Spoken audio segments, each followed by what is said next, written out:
am Caroline Ra, and you are listening to Spirit of the Dawn, Podcast 14. Today, we'll be exploring the evolution of a shaman with author and shamanic therapist, Shonagh Home.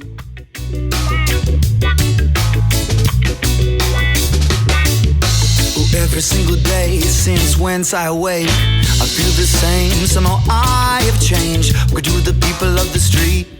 Yeah, made me feel it. Somehow life is sweeter every day. Somehow life is sweeter every day. Hey, you've gotta find a time to change.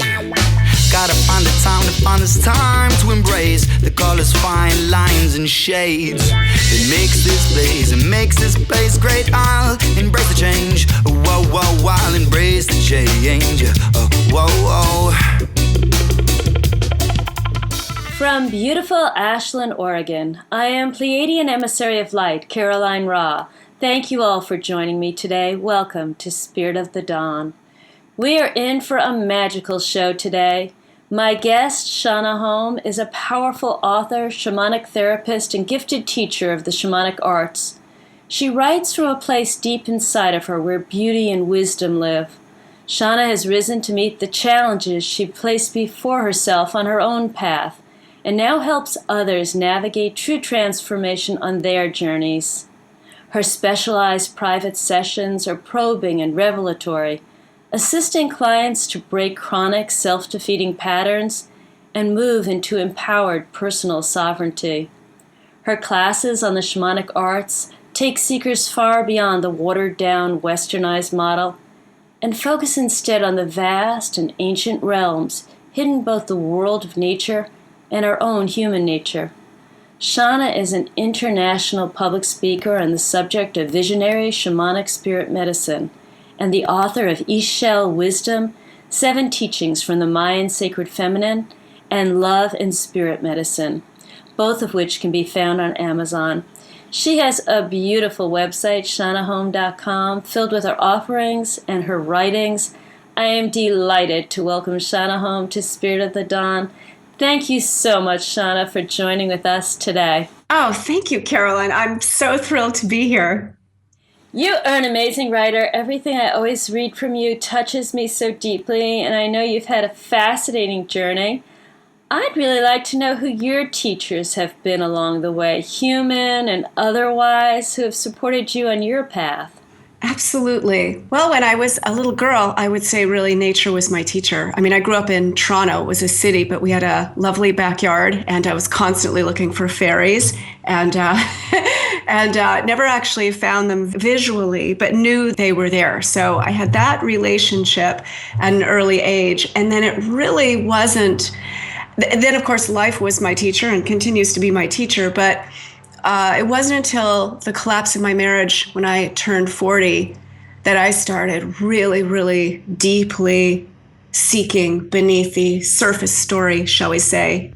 And so a few years later, found my way to Brew Joy, MD, who passed away, sadly, probably 4 years ago now. And he walked away from an illustrious career in medicine to become a spiritual teacher. And he was absolutely brilliant. He was a master of working with dreams. He was a master of working with shadow. And his work was very mature.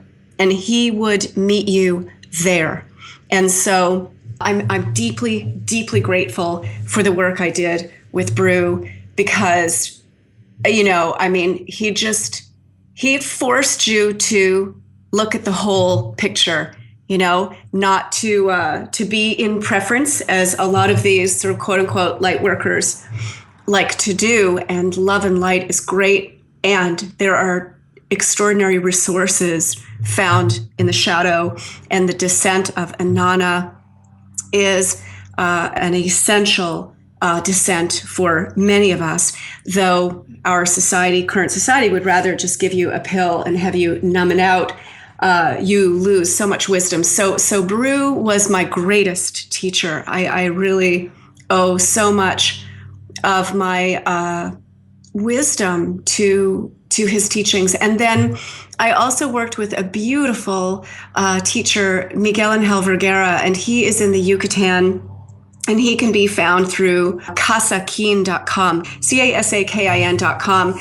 My dear friend Trudy runs that. And he is a shaman and Mayan priest. And I worked with him for a number of years. I would go visit and work with him one-on-one. And he taught me a great deal.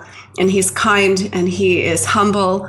In other words, I'm not interested in these sort of big rock star shamans, is what I call them. Not at all. I like the ones who are just really have a tremendous amount of integrity and are doing very good work. And those have been the teachers that I've found. And then also Tom Kenyon, who's a sound healer. And he isn't, I guess he's a teacher, but he's a teacher. And I've worked with him for a number of years. He does more like big groups, and he does these extraordinary sounds. He has a 4-octave voice. And so he's amazing also. He's over on Orcas Island. So those have been my teachers, my main teachers. Oh, thank you for sharing that. That's really fascinating. You have learned so much, and you've written about your journey along the way. I discovered you when you came out with Love and Spirit Medicine, which is a very powerful book. But before that, you'd written Chel Wisdom, 7 Teachings from the Mayan Sacred Feminine. What is that book about? Okay, well, that was a result of my years of going to the Yucatan and immersing myself in those beautiful Mayan ruins and working with Miguel Angel. And I went to work with Miguel Angel for a week or so and one-on-one. And at one point, he took me to this beautiful cave near the site of Uxmal. And we met another shaman there. And before we entered that cave, that shaman kind of, he really worked with the spirits of that cave. And he asked me if I had a wish. This was a number of years ago now, my goodness. And anyway, I said, well, my wish is that I become a powerful teacher and that I help many people, particularly women, although I work with a lot of men right now. In any case, he said, there is more. And I said, well, the whole reason why I do this is to get closer to Creator. And he said, you are going to receive a baptism. And I was told later he'd done that with maybe a couple of other people. He takes hundreds, thousands of people in and out of that cave over the years that he's been doing this. In any case, so we went inside and he gave me this baptism. Before he did, he took me to an area of the cave and he said, Chel is there. And I looked, and I don't have the clairvoyance of seeing. Sometimes I get it, but I have claircognizance, which is the knowing, and clairsentience, the feeling. I've had that since I was a child. And I felt this huge goddess, and she was surrounded by countless people. And then I felt a connection with her, and I felt her come in me. And as I felt her come in me, the shaman next to me got very excited, and he said, she's in you, she's in your heart. So he, affirmed that. And then when I went back to Merida later that day, I went for a walk, and Merida is a very busy city. It's like a beehive.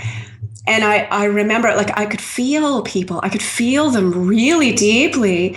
And I was getting information about people, and it was overwhelming. And I went back to my hotel room and I started to write, because I realized, my God, I've had this profound experience. What am I doing walking around in Merida? This is crazy. So I sat down and began writing, and then I felt her come through me. And then that began a series of transmissions, if you will, where that beautiful being spoke to me, and I basically took dictation. When I got home, I asked her, I decided to do a full moon ceremony, and I had prompting from another teacher I was working with. And so I invited all these women to come, and then I meditated and I asked Chel for a message, and then this incredible message came through on the power of the womb. And so that went monthly, where I would have a message from Chel for these women who were coming for a full moon ceremony. And then after a few months, she said, I felt her say, you must take me beyond your forest, because I lived on a 5-acre property with a forest on it. And I understood immediately, this is a book. Okay. And so that's what turned into the Chel Wisdom 7 Teachings from the Mayan Sacred Feminine. And it has become the little book that could. It's like this little sweet book, which is really a love letter to women. And there's ritual in that book in honor of you, the woman, and the beauty being that you are, the emanation of the goddess. And so there is a tremendous amount of wisdom there. And then I put in her messages and then my experience with that. And so, it's just this sweet, sweet book. It's actually out of print temporarily. I'm in the process of getting a new printer, and it'll be back in the saddle here soon. Oh, that's lovely. I've listened to some of your videos at shonaghhome.com, and where you are sharing some of the inspirational messages from Chel. They're absolutely amazing. Oh, thank you. I listened to them while I did yoga, and it was a fantastic combination. Oh, great. I loved it. Love and spirit medicine takes you in another direction, doesn't it, when you wrote that book?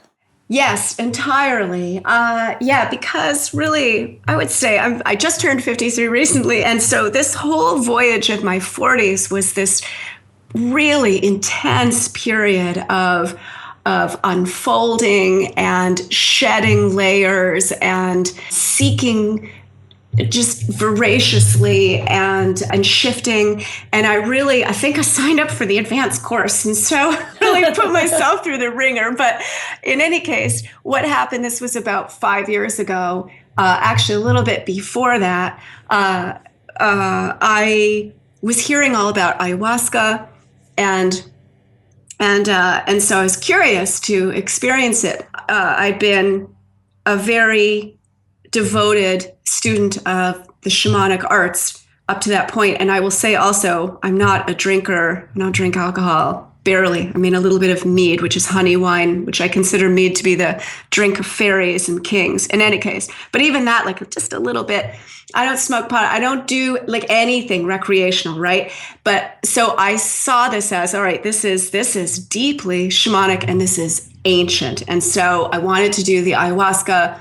But I'd heard about the male ayahuasqueros helping themselves sexually to women. I knew 2 women who'd been molested. I mean, that's a lot to know. Anyway, so I was like, where are the women? And within a month, this is how my life goes, I heard of 2 women ayahuasqueras who were hosting ceremony. And so I did that, and I tried it a few times, to make a long story short, but came to the conclusion that, this is not my medicine. Like, it just didn't feel like it was.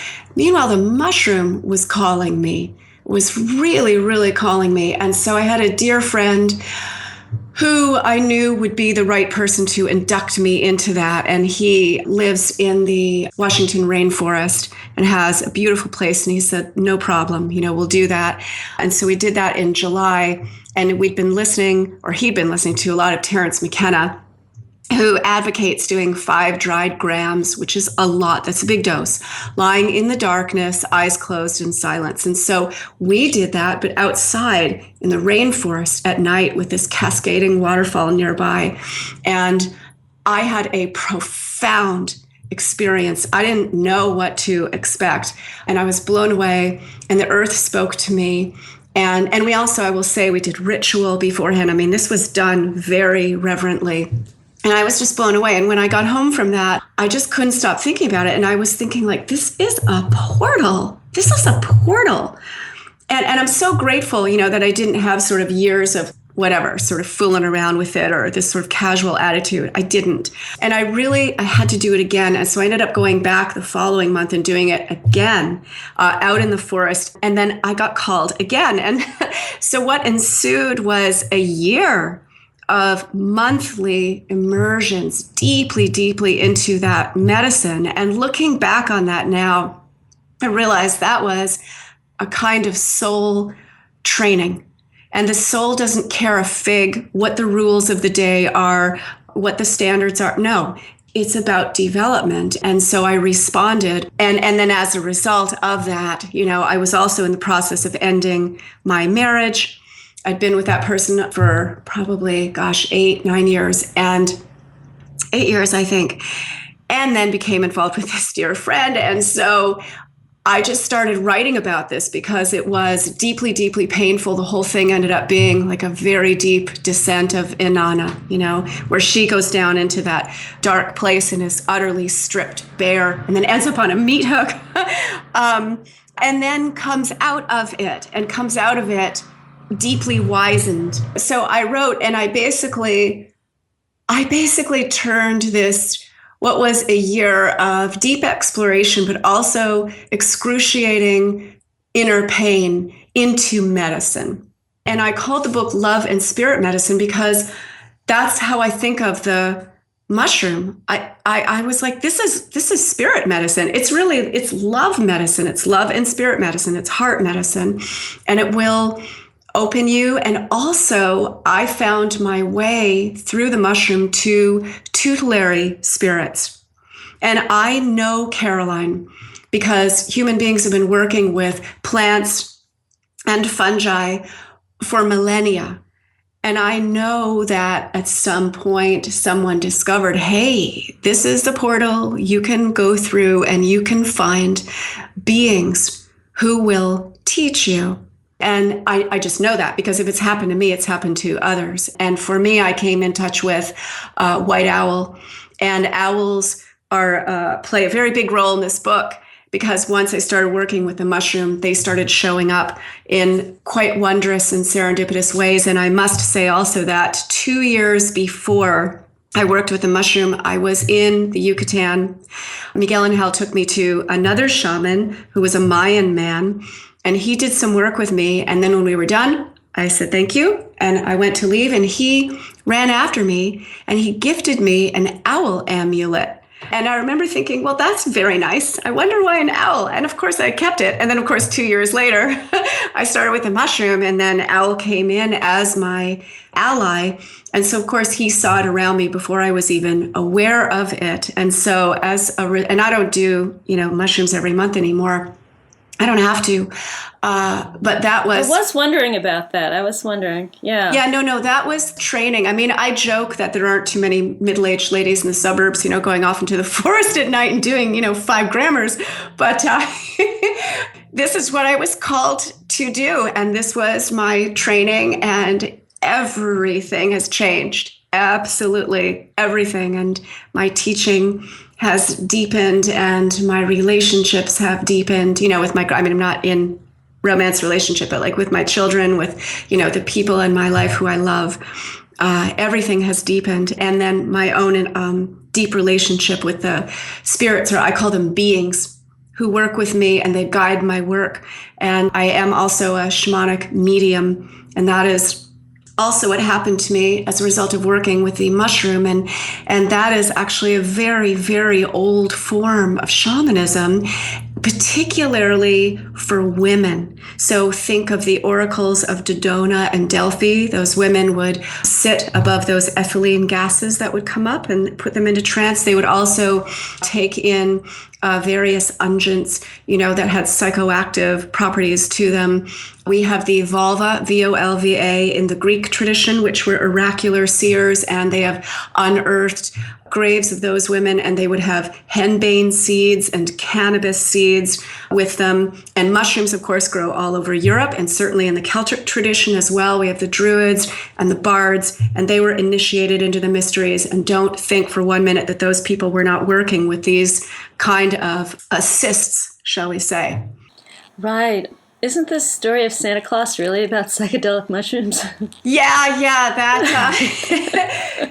and those are not psilocybin mushrooms. Those are the Amanita muscaria, which is the fly agaric. That's the red mushroom with the white spots on it. And yeah, that comes out of Siberia. And so those mushrooms, first of all, would grow near evergreen trees. So there's your Christmas tree. And actually, you'd see a lot of old Christmas cards, and they have always got these Amanita mushrooms on the Christmas cards. Wow. Yeah, and elves are associated with those mushrooms, and the houses would be covered in snow, and the shaman would collect those mushrooms, or come down. When he entered their house, there was so much snow, he would enter from essentially what would seem like the chimney, the top of the house. But those mushrooms would be collected, and then they would be hung by the fireplace, believed to dry. And I think they were taken on Yule, or around Yule ceremonially. I don't know the full story, but I do know the associations. And also there are tremendous associations there as well in the Christian church. And there are artworks done, Christian artworks that refer to that mushroom, and the Pope essentially looks like an Amanita mushroom with his great red cape, and his white dress beneath. And it was said that the cardinals then, and they would shave their head, and they would make an oil with the Amanita mushroom. And so when you first shave skin, it becomes very porous. And so they would rub that oil on their head, but then they would have the hair like the monks, you know how they had that sort of crazy hairstyle, like no hair on top, and then the hair around. So the hair around would prevent the oil from dripping into their face. And then they would, I guess, go into their deep trance states. I mean, look, there is much that is veiled or shrouded within the church, the Vatican as well, a great deal, right? So fantastic, yes. That's fascinating. You call yourself a spell breaker. One of my favorite subjects is actually mind control and fear-based agendas. Yeah. It's actually something I love to talk about. Tell me about your role as a spell breaker with your clients. All right. Well, okay. So initially as a spell breaker, when I work with clients, it is about breaking the spell of their own perceptions, of their life perceptions now. In other words, we'll start with what in Mexico they call a plática. We start with a conversation, of course. So they're telling me, I ask them a question. I say, why are you here? I say to them, listen, there's the surface story of why you were here, and then there are the far deeper layers. So I want you to start opening up, from moment one with me, and let's go deeper. And so as they are telling me the story of whatever it is, their relationship or, whatever, I'm listening beneath and between their words. I'm getting a lot of more information coming from them, what they are conveying. And also, whatever the surface story is in our lives, it is but a symptom. It's a symptom of something that occurred far earlier in life that essentially set the course of the patterning that would then begin. And so we go back to that place. And in what I tell people is a spell only works if you believe in it. And so, we've made decisions at a very young age with very little resources or understanding. And then, we sort of move forward. And when we are in situations that call forth that same feeling again, we sort of exercise that decision, and it colors our actions moving forward. It colors our relationships. And so first bringing them back to that peace and helping them to see is a huge piece, because I say, and you talk about the mind control, I'm deep into that as well, the exploration of that, because you cannot heal or correct what you will not see. And I go into numbers a great deal, because numbers are frequencies. And in the Pythagorean school, Pythagoras said everything is number.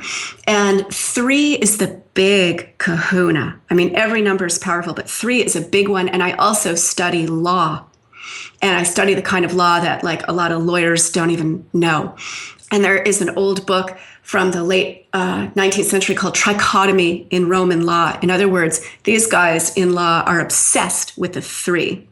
And I also look in terms of words, how many letters in that word. Well, C is a 3-letter word. And by the way, owl is a 3-letter word as well. And the owl is the ally of the seer. And so we go into that piece, and then I take it even deeper and in terms of, sort of what we're in the spell, because the beings that work with me speak in terms of spells. And they say, and I understand that vernacular. It makes perfect sense to me, of course. And then I tell people, explain, look, it's a thick spell out there.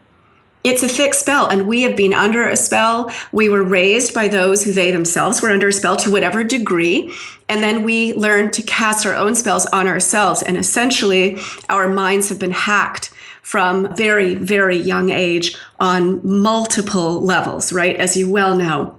Our parents themselves are indoctrinated. Then, we're plunked in front of a television set. And so media is massive. Religions are just simply 501c3 corporations, state-approved corporations. They're not what you think they are. And then, of course, government. Everything's propaganda, everything. And so this, I hate to even compare the mind to a computer. And I say, oh, your hard drive has been hacked. But I don't even like that word, that term hard drive, because it makes it sound like it's hard to drive. Because also English itself is a language of spells, and it's actually a dishonest language, if you will. And that is because in law, they use English, but they call it legalese. And so when you go into those temples called courts, which are actually banks, it sounds like English, but those words don't mean anything like what you think they mean. And that's a whole other exploration. And so when I work with students, particularly those who will choose to sign on with me for a year, and then we meet for weekends, we explore this stuff, Caroline, because, and that's why I say that I go beyond the sort of watered down, westernized versions of shamanism. I mean, the shamanic arts are profound, and it is more than the soul retrieval and the clearing and cleansing of energies and the working with the medicines. And that is all well and good. And you must know what you are in. We must know what we are in. We must understand what the matrix is, because, as I always say, the shaman sees. The shaman sees. And so you know what? When I see these people on Facebook going on and on, oh, Bernie Sanders, oh yeah, and I just shake my head. I shake my head because I see through all of that. And the thing is, anyone who reads a book and, will study that deeper will see that government is not, it's not even a government. In fact, it's a de facto, all those people should be basically dangling from the White House lawn for treason. And then, of course, the knee-jerk response to that might be, oh, she sounds like one of those free man or sovereign citizen, which, by the way, is a contradiction in terms. But no, I'm a woman who sees, and the beings that work with me, they speak to me, they speak through me. You will never see me writing like a huge channel piece telling you exactly what we're in and how it works and all of this, because no, they give me clues. And then I'm expected to go do my digging. And we have got to understand what we are in as a people, as a nation, as a world, because these guys in charge are destroying that world systematically. And we also we are Earth. And so they are destroying us as well. And that's, that full well. And so it's very important to understand this kind of thing, because yes, we can work on the etheric planes, and we must also work on this plane. And the alchemists speak of this, of straddling both worlds. If you're all the way in the other world or all the way in this world, you're out of balance. You've got to have one foot in both, and you've got to be able to navigate both. Now, in the worlds of the spirits, there are tricksters and troublemakers, as above, so below, just as we have in this world. So if you don't know what you're in this world, and you don't know what you're seeing, how do you possibly think you're going to navigate that world? And because spirits will lie, you've got to find your way to, ones that are trustworthy as well. And so there's that whole piece as well. So yeah, this is a deep study. I've been doing this for a number of years, and it continues to be, profound study. But the spell breaking is essential, because collectively we are still very much under a spell. And when I see people who are still seduced by the political spectacle playing out in front of us, and, falling for that, and none of that stuff is new either. We're still very much in Rome. And Rome they were master slavers. And so that is a whole other area of study. And law is highly, highly esoteric. It's incredible. And so, and it's the fundamental ground for every area of our life. So anyway, so yeah, I mean, so like, what does that have to do with the shamanic arts? Everything. You have to know what you are in. You must see. And so when the conquerors showed up to these civilizations that were intact, and it happened to, I'm a Celtic woman, happened in Europe as well. I tell you, early Europeans were highly shamanic, of course. We had druids and the bards and whatnot. And so those guys were put to the sword immediately because, they were a threat, or they would turn the people against them, or they would try to seduce the ones they could with all of their wealth and silks and gold and whatnot. But they were mostly put to the sword, get rid of those guys, because they could see what was going on. Whereas regular folks would be, seduced by that. Does that make sense? It totally makes sense, and I appreciate your honesty and your insights into things. I do feel that the mass consciousness is evolving, and that's part of what we've all agreed to do here, to participate in that evolution, all in our own way and at our own pace. And I think it's important, at least for me, to honor everyone's journey as where they're at in their journey, and to honor that. I'd love to talk about beekeeping with you. I know we both beekeep. No, I'm an assistant beekeeper. You are a beekeeper. Tell us about the sacredness of the bee energy and welcoming that into our lives. Okay, well, bees were worshipped at one point. They kind of are now. But back in the days of the Greeks, and even before the Greeks, the Minoans were master beekeepers. The Egyptians were master beekeepers. Egypt was known as the land of the sedge and the bee. The sedge was a kind of reed that would grow by the Nile. And so I believe it was Upper Egypt that was the land of the bee. And if you look even at the headdress of the pharaoh, which is that sort of cobalt blue and yellow stripe around their head, it looks very much like the body of a bee. And so the Egyptians thought that the queen bee was actually a king. And then the Minoans and the Greeks, my goodness, I mean, they studied the hive. There are hive-shaped tombs that have been dug up, and then there have been beautiful, beautiful gold amulets and figurines and whatnot of figures that are part bee, part woman.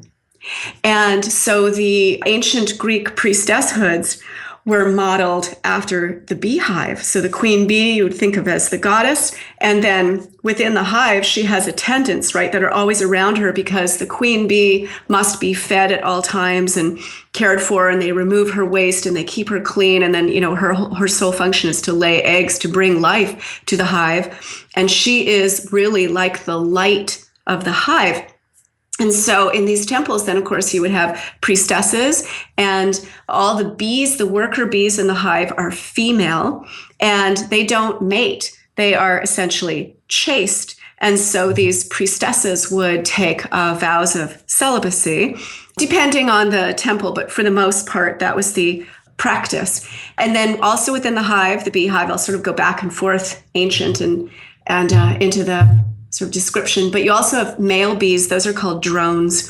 And commercial beekeepers don't like drones. They take up a lot of room in the hive. The worker bees have to feed them. The drones don't have stingers. They don't collect pollen or nectar. So you think, well, what the hell are they doing? Well, their sole purpose is to mate with the queen, who in the spring, when the hive swells and gets just too crowded, she decides, all right, it's time. And a beehive is like a single organism. And so this is like a cell that splits. And so when the time is right, the bees themselves choose 3 or 4 cells that they'll turn into queen cells, which are longer than the hexagonal shaped cells, because the queen has this beautiful long body. And so they'll do that. And then she'll get ready to swarm, and she'll send the signal with her pheromones, and 3/4 of the hive leaves and flies into a nearby tree. and they'll form a they ball. fly into the neighbor's yard. Yes, they do. And how very interesting, back to the number 3, they have just 3 days to find a new place, or else they'll perish. And they gorge themselves on honey, so they can last those 3 days, and then they send their scout bees out to look for a good place. And so I think of that also as an extraordinary act of faith and trust to leave the hive like that and go out into, this world of possibility and high risk, and just endeavor that they're going to find a place. And really only 30% of swarms survive. So, and then what's left at the hive, the rest of the hive, in a bit, the first queen will hatch. She'll sting to death the other queens.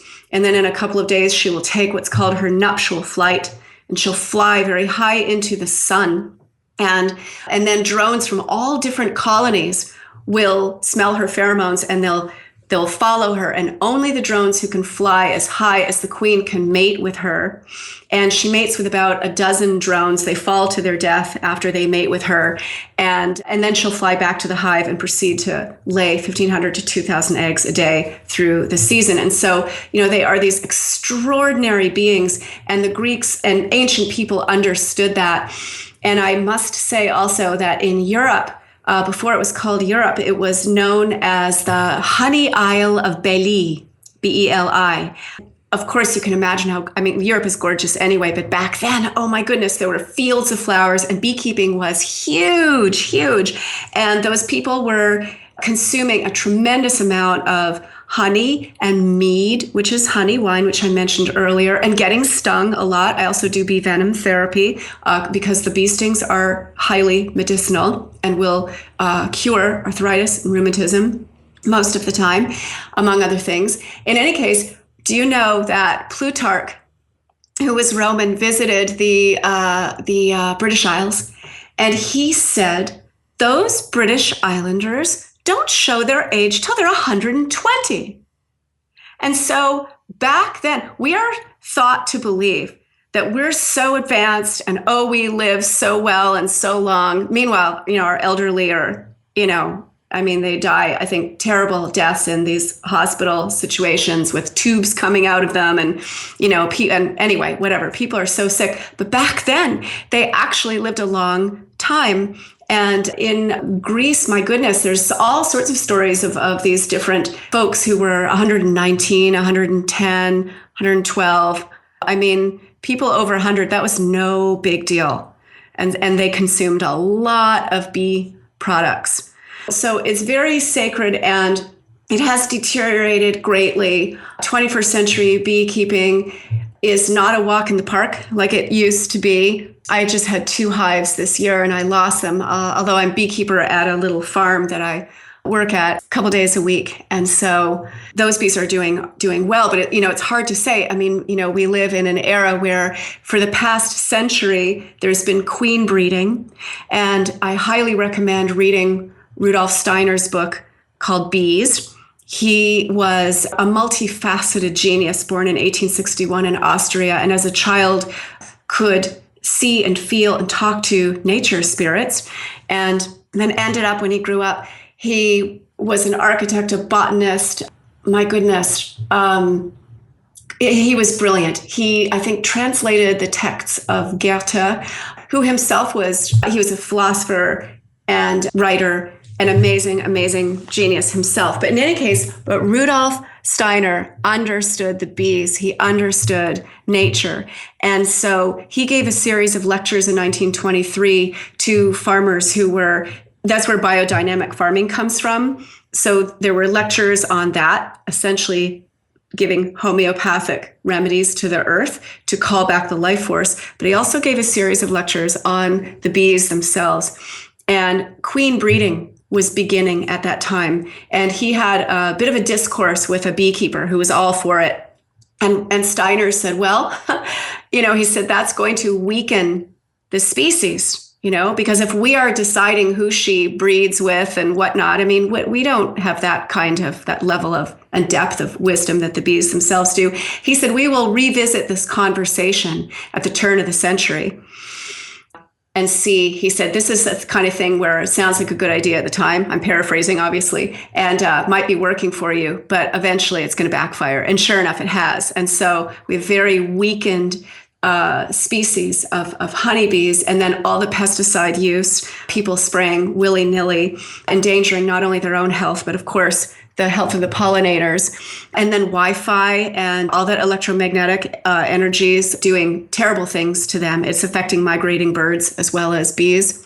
So yeah, I mean, there are all these factors that are really, affecting them terribly. And so I see beekeeping as like a sacred form of stewardship.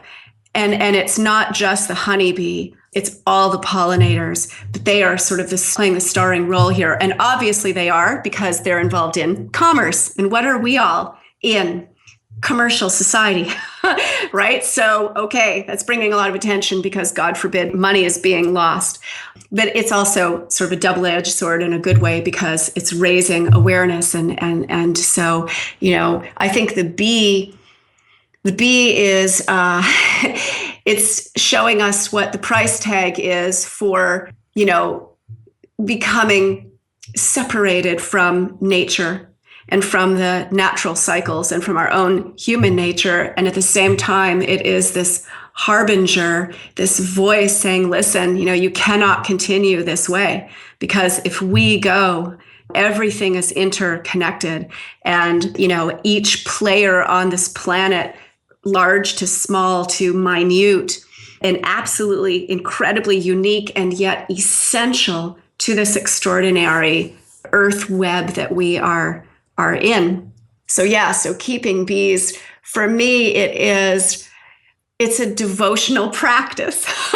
And on Sunday, just a couple of days ago, it was my birthday, and I spent 5 hours at the farm just working the bees. And I didn't have to use smoke. I mean, I used a little bit in the beginning, and I just put the smoker aside and just worked very slowly. It's like a form of meditation, and you can feel the bees. You can feel them. And we had just caught a swarm. One of our hives swarmed.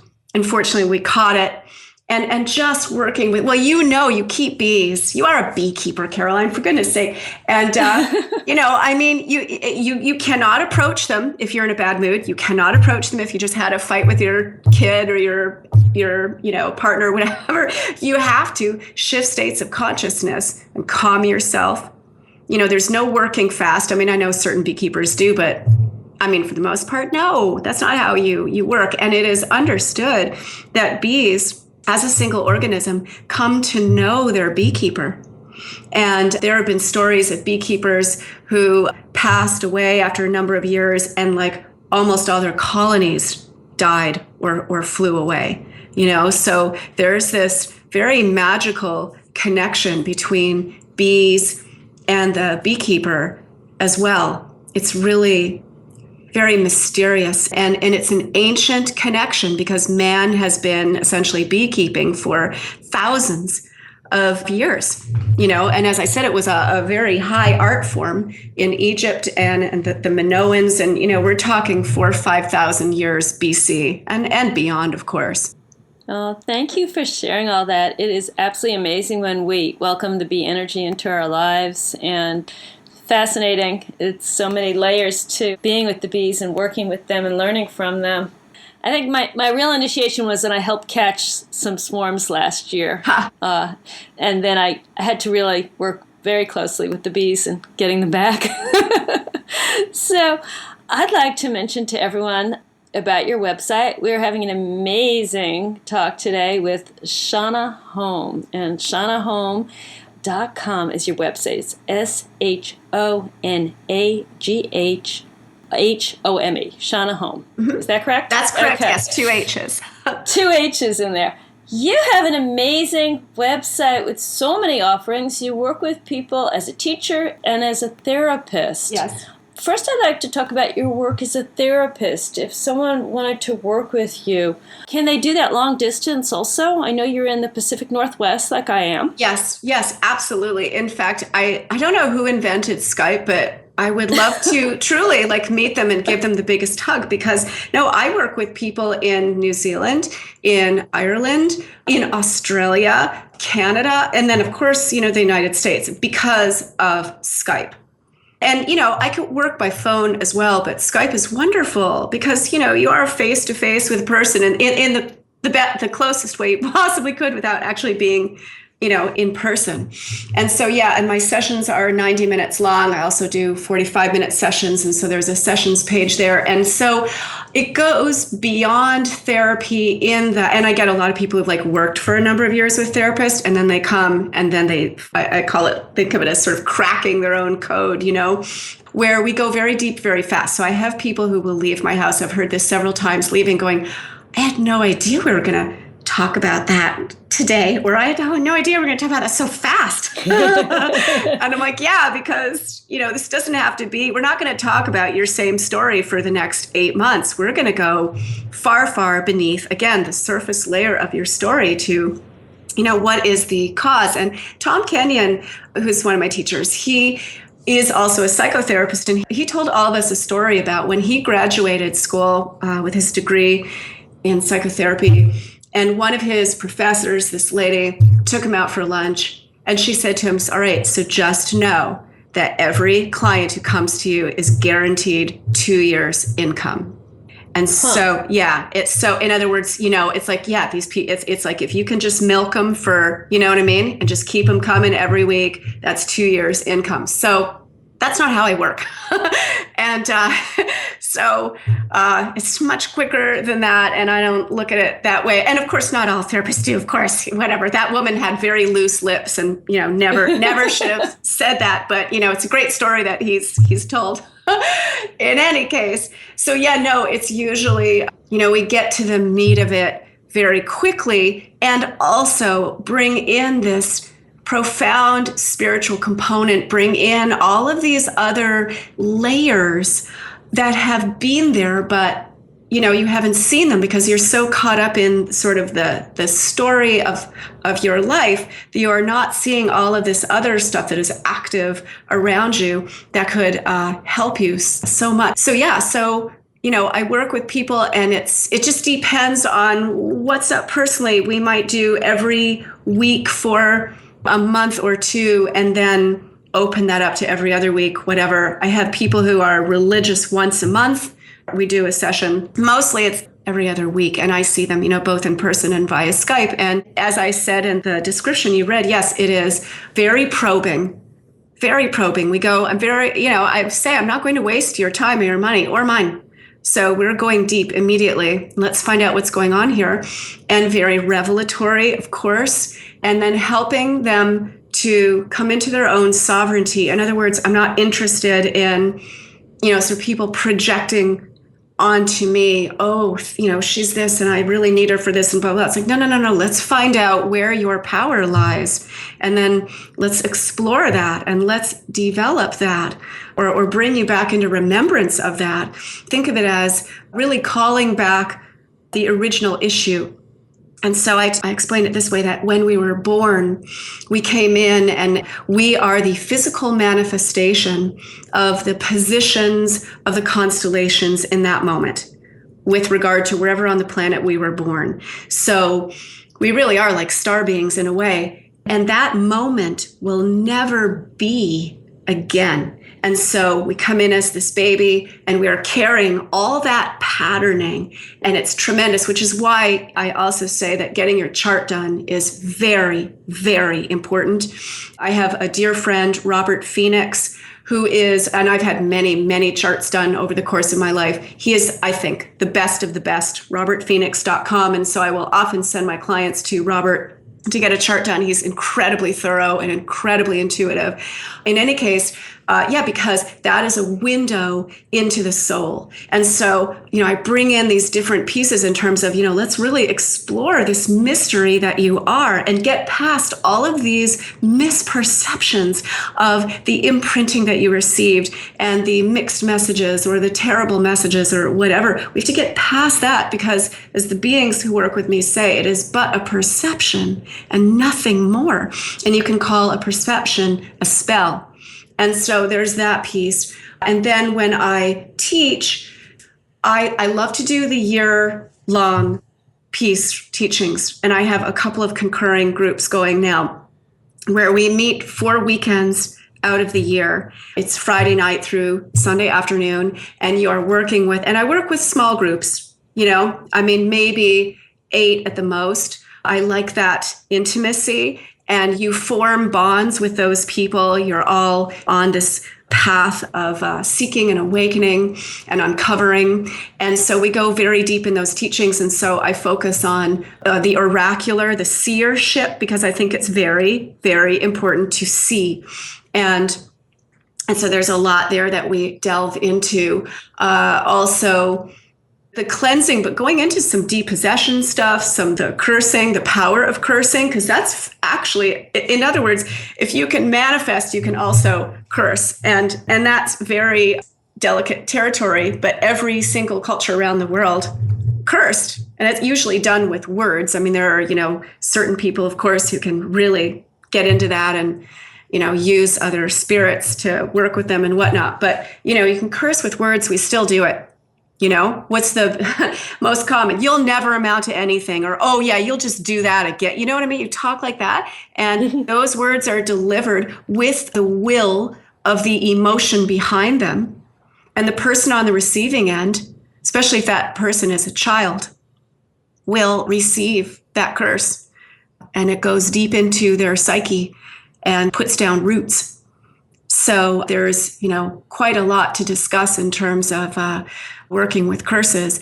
And then I do say also, because, I'm a little more pragmatic here, I joke that curses are like bug spray. You hate to use them, but every so often. And I am joking, for God's sake. But that said, there is also shamanic warriorship. There are people who are essentially shamanic warriors, and that is a whole other piece. So in other words, this is not all about like love and light. And, this gets very deep and very human. And this is very ancient. And so there is quite a lot to explore. And so I try to cover as much as I can, just so that the people who work with me have a very good understanding, again, beyond the superficial kind of westernized. And I hate to use westernized as a way of sort of diminishing, but I would say commercialized, shall we say. We go beyond the kind of commercialized piece into far deeper depths, which I find endlessly fascinating. I love to explore, and I'm not afraid of the dark piece either. I have tremendous respect for it. And boundaries, we go into that and discuss that, because that's very important. So yeah, there's a lot. And also I work with the she, which is the fairy folk. Sidhe is what the Irish Celts would call them. And the nature spirits and the tree people. I explore a lot of poetry. I am a poet, and I will be publishing a book on my poems at some point here. I have a number of projects going on, but the poetry for me did not come. I never wrote poetry before until I started working with a mushroom, and the beings that work with me speak very poetically. And poetry is a language of the soul. And what were the bards? They were poets. And to Greeks, oh my goodness, if you were a poet, that was just the height of being. And babies, they would put honey on babies' lips. And if that baby had honey put on their lips, then it was thought that they would grow to be a philosopher, a poet, a great thinker, speaker, And that was the kind of thing that was very much appreciated back then. And so I bring that into my teaching as well, because I would like to see, more people welcoming that form of expression back into their lives, because it is very profound. Technology is amazing. It's also a double-edged sword, and we have far too many people with their noses stuck in their iPhones and their TVs and computers. And it provides images, and it shuts down the imagination. Whereas we used to tell stories or read books, and then within your own mind, you would call up or conjure the imagery that the story was discussing. And so now we have films and this and videos and this and this and this, and it's all these sort of manufactured images. And I think it's very important also in this exploration, in this devotion, really, to exercise the mind in every way we can. I spoke of law before, so exercise the intellect. It's very important that we be able to think critically and with logic and reason, and that beautiful imagination and our ability to intuit, to have that gorgeous balance. So, very long-winded answer, Carol. It was a beautiful answer, and I enjoyed it. We have had an amazing time today talking about the shamanic arts and all sorts of other things with Shonagh Home. I encourage everyone to read Shonagh's beautifully written and powerful books, Chel Wisdom, 7 Teachings from the Mayan Sacred Feminine, and Love and Spirit Medicine, both of which can be found at Amazon.com. And I invite you to visit her website, shonaghhome.com, to learn more about her extensive offerings and to read her beautiful writings. Shonagh, I'm hoping that you can share some closing words of wisdom with us today. Oh my goodness. I would encourage people, especially now it's spring, to spend as much time as you possibly can in nature. Find a forest. When you enter, spend time with those beautiful trees and observe, because this is what our people used to do. We would just spend time, in a field of flowers or at the farm, wherever. We would be paying a lot of attention to the natural world. And that is its own frequency. And that, to me, is the ultimate technology. It cannot be trumped.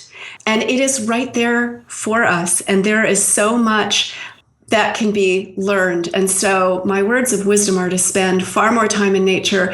If you haven't already, put a garden in and tend to it and play with the metaphor of what it is to tend to your garden.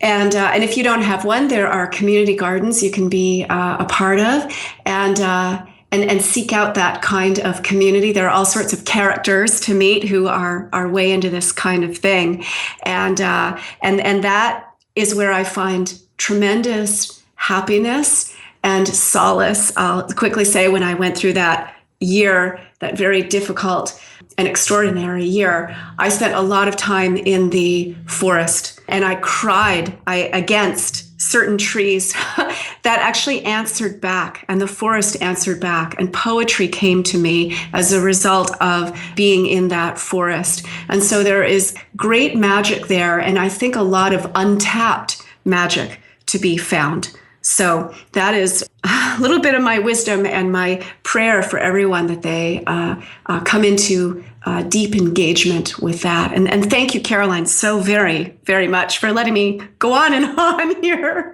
I find you absolutely delightful, and I thank you for your words of wisdom and inspiration. It's been amazing having you on Spirit of the Dawn. Thank you. Thank you. Oh, it's lovely. Deep gratitude to Brian, Zach, and Synrgy for the use of their song, Embrace the Change. I thank all of you for joining with us today. I invite you to visit spiritofthedawn.com for more inspirational interviews. Sending love from my home to yours, I am Pleiadian Emissary of Light, Caroline Roth.